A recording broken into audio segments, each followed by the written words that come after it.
reached a milestone, and tonight we have Laney Beard, who is with she's a recreation program supervisor with our rec center. Laney, come on down, and she has her sweet daughter, Addie Grace, with her as well. Hello. Did you know you would have to come up like that? You didn't know that, did you? That's all right. Well, we want to just acknowledge your mom. And Laney started with the city on December 27th, 1999, and now has 25 years. She started part-time as a recreation assistant. She was promoted in 2004 to full-time recreation assistant, and she's held several positions before accepting her current position as the recreation program supervisor, and she did that in June of 2021, and where she oversees the aquatic division. Laney's not only a really highly valued member of the staff at Hoover Rec, but she's really a beloved member of our community as well. And she serves as a child care provider, lifeguard, swim lesson instructor, and now she's the aquatic supervisor. And over the years, what's really stands out about Laney is that she gets to know the folks that come to the rec center. She knows them, knows about their families. She gets involved with them, and just the kind of person that we appreciate that's on our staff and has a strong tie with our community and loves what she does and takes care of her clients and just doesn't let them come in and do what they do and leave. She wants to know about them, and that's the kind of folks we have working here. That's the kind of mom that you have. What a great example. So I'd like for each of us to welcome and congratulate Laney for her 25 years of service. Thank you.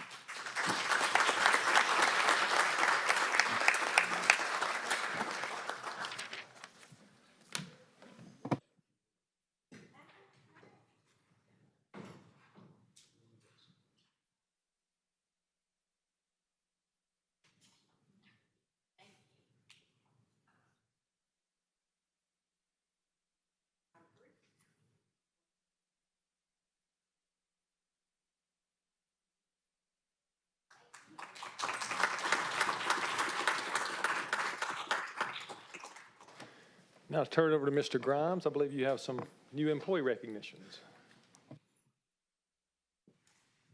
Sir, well, good evening. Between the two of us, Jennifer and I have 4 employees, and we wanted to recognize them tonight. One, as we start fresh entering the holidays and with the new year, but also because some of these positions have been discussed publicly this last year with some changes and things. So we wanted you to put names with faces. So I'd like to start with, if I'll call your name, just come on down. So Blake Miller, where you at, Blake? And so we have one special person who is retiring December 31st. I think you all know at this point, but I just want to personally thank Jehad Al-Dakka for his many years of service, not only with the city of Hoover, but and law enforcement, but also as chief operating officer. And so Jehad, where you at, Jehad? I appreciate you. I'm going to applaud you.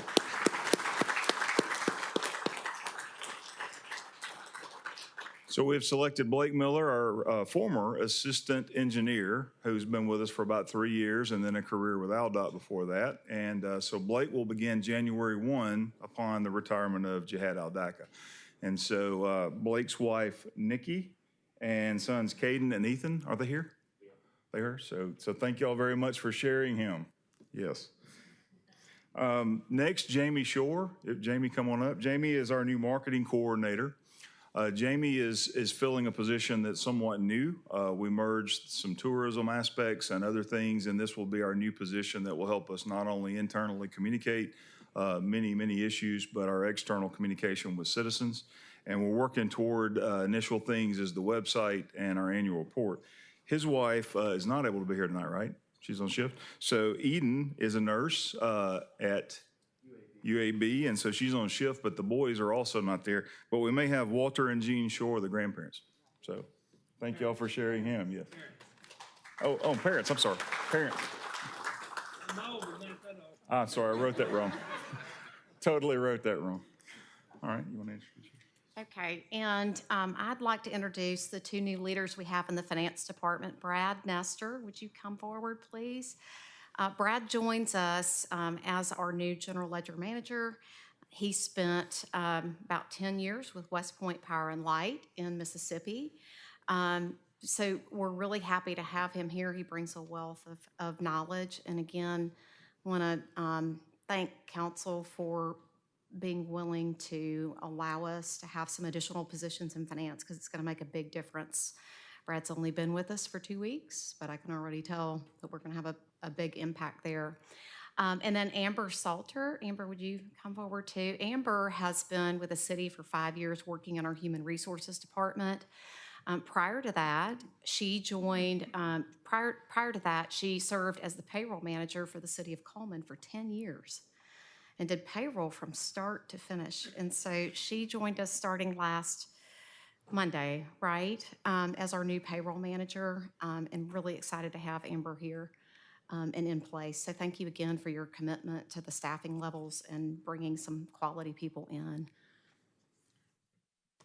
Thank you all.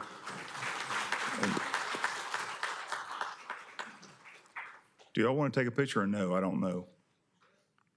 Now, if y'all can make Jehad take a picture, that's on y'all. He's saying no. Okay.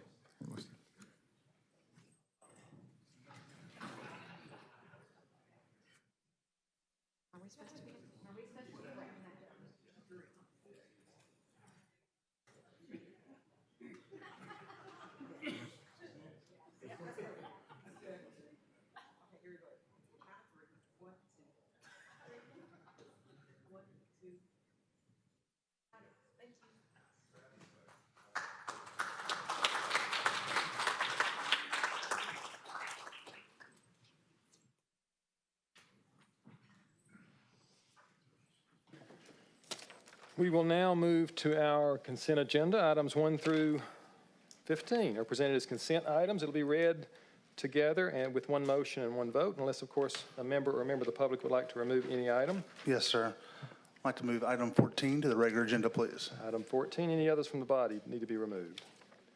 Anyone from the public here to speak on 1 through 15? Seeing none. Mr. Corley, if you'll read items 1 through 15 with the exception of 14, please. Item number 1 is approval of the payment of bills. Item 2 approves the minutes from the December 2nd, 2024 meeting. Item number 3, resolution 834924, reschedules certain work session and meeting dates of the Hoover City Council for 2025 as set forth in the resolution.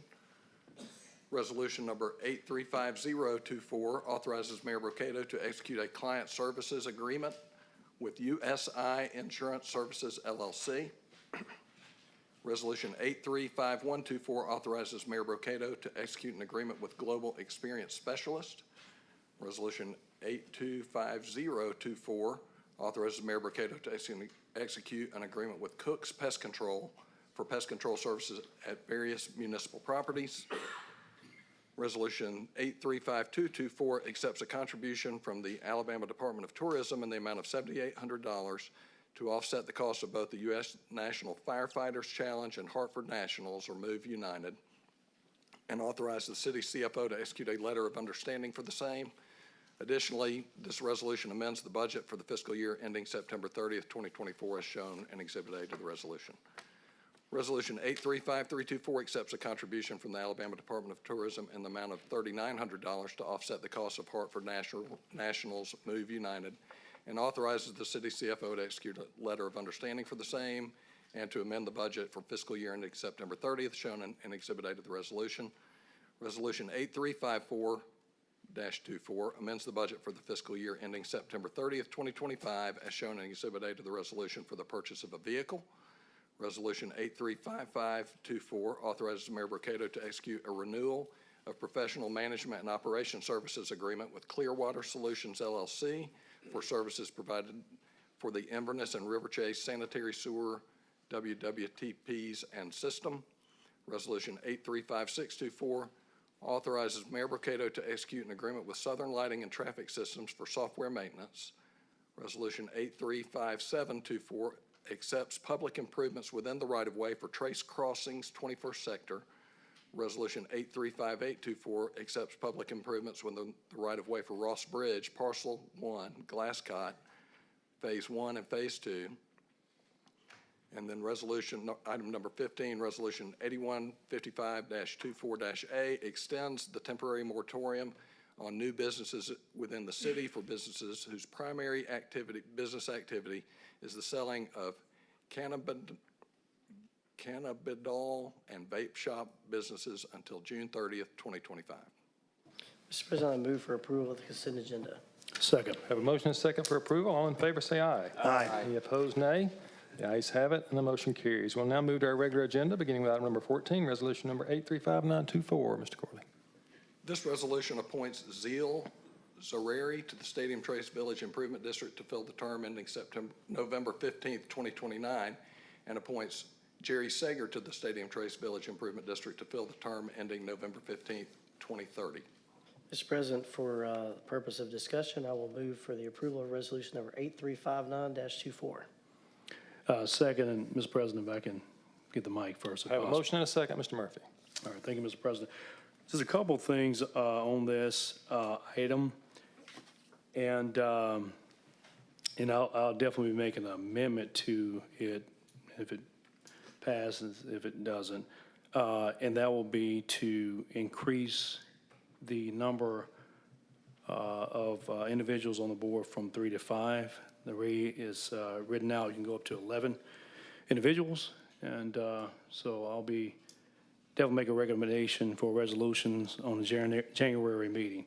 Did have a good conversation with our president, and we agree on things, and, you know, sometimes we agree, sometimes we don't, but it's business. We have a healthy conversation.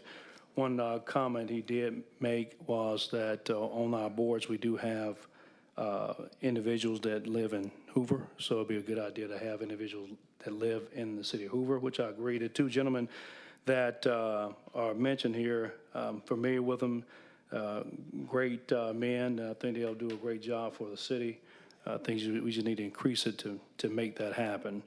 I, not personally, but based upon the genesis of the property at Stadium Trace, it has performed well. Again, the city has incentivized, but it has performed well even during COVID. It has some great stores there, even UAB Callahan Eye Foundation, which I've been to a couple of times, and quite a bit other things. So I think it performs well. So I'll be requesting amendment for resolution for January board meeting to increase from a 3-member board to a 5-member board, and at that time to add the two gentlemen that are mentioned on this resolution today. And I'll yield my time, Mr. President. Thank you.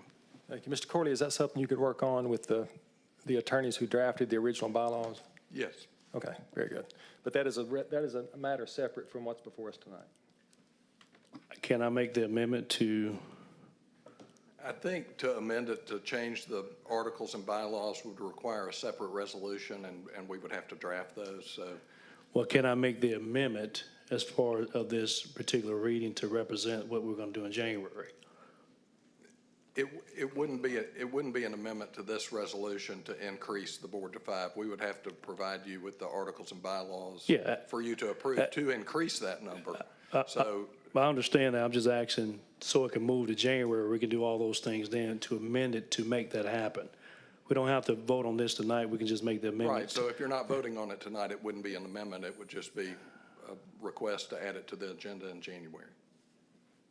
You okay with that? Yeah, but I don't want to vote on this. It'd be a separate item. I don't want to vote. Can't we just motion to withdraw and start over again in January? Or a motion to continue? Okay, continue to the call of the chair for January to make mention of everything the city attorney stated. That's fine? Okay. Fair enough. I'll make a motion. We have a motion Somebody to got a continue. second? Second. We have a motion and a second to continue. All in favor, say aye. Aye. Any opposed, nay? The ayes have it, and the motion carries. Item number 16 is ordinance number 24-2663. Mr. Corley. This ordinance amends ordinance number 263 to rezone the property located at 2985 John Hawkins Parkway to R1 Single Family Residential District with conditions detailed in Exhibit B to the ordinance.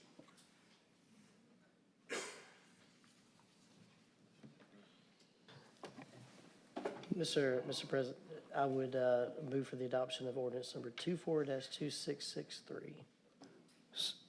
Second. We have a motion and a hesitant second. Mr. Martin. Yes, sir. This is to zone currently unzoned property at the end of the Paradise Lake subdivision to R1 single-family residential. The conditions being the property is entitled to no more than one residential dwelling unit, in keeping with the easement that is across the property for conservation purposes. Any questions for Mr. Martin from members of the body? This is a public hearing. We'll ask any member of the public here maybe to speak on the zoning. Seeing none, we will close the public hearing. Madam Clerk, please call the roll. Councilor Posey. Aye. Councilor Swain. Aye. Councilor Driver. Aye. Councilor Murphy. Aye. Councilor Middlebrooks. Aye. Councilor McClinton. Aye. Councilor Lyda. Aye, 7 ayes and 0 nays. The motion carries and the ordinance is adopted. We'll now move to council comments. I would like to begin by just thanking the Beautification Board. Mayor, they, year after year, they outdo themselves in decking out City Hall and our chambers, and I know I speak for all of my colleagues and how much we appreciate this for the public to enjoy. I also want to wish Jehad Al-Dakka a great retirement. I know he wanted to sneak out quietly, but this is his most favorite council meeting he's ever been to, because it's his last, right? But we'll miss you. And thank you, Ken and Jennifer, for introducing our new staff members. We're honored and happy to have each of you as part of our team. So thank y'all. Anyone else? Very good. Any member of the public here to speak tonight? Mr. Schultz?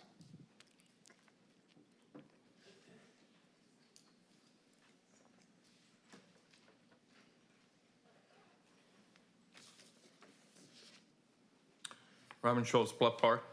At the November 18th council meeting, I spoke during public comments on Resolution 83-14-24, which was payment to Kroll on the audit. My comments stated that Kroll had already been paid and that the payment was actually to Wallace Jordan, the city's law firm, for reimbursement of the Kroll fees. This comment was based on information that I had received. Following my comment and before the vote, Mr. Lyda stated that I had given false information and that this payment was for Kroll, basically calling me a liar. The following day, I sent an email to Kroll Representative John Slavic, the individual who oversaw the audit. In the email, I asked Mr. Slavic to clarify the billing between Kroll, Wallace Jordan, and the city of Hoover. Mr. Slavic responded that they had been paid for their April audit, but he didn't know by whom and that he'd get back to me about that. 2 days later, on November 21st, he responded stating they had been paid on June 3rd by Wallace Jordan. This backed up my comments to the council, so on December 6th, I emailed CFO Jennifer Cornett and copied the council, the mayor, Mr. Corley, the city attorney. I included my email exchanges with Mr. Slavic. I also add that she and I spoke following the council meeting, and she told me that the resolution was to pay Kroll, not Wallace Jordan. I told Ms. Cornett that something is not adding up and request the following. What was paid on June 3rd by Wallace Jordan? How and when was Wallace Jordan reimbursed? Was it through legal fees? Was it itemized? What was paid to Kroll on November 18th? I asked for a copy of the invoice and a copy of the payment to Kroll. I closed with Ms. Cornett, please send me a copy of what was requested so we can put this thing to rest in the name of transparency, because right now the optics are horrendous.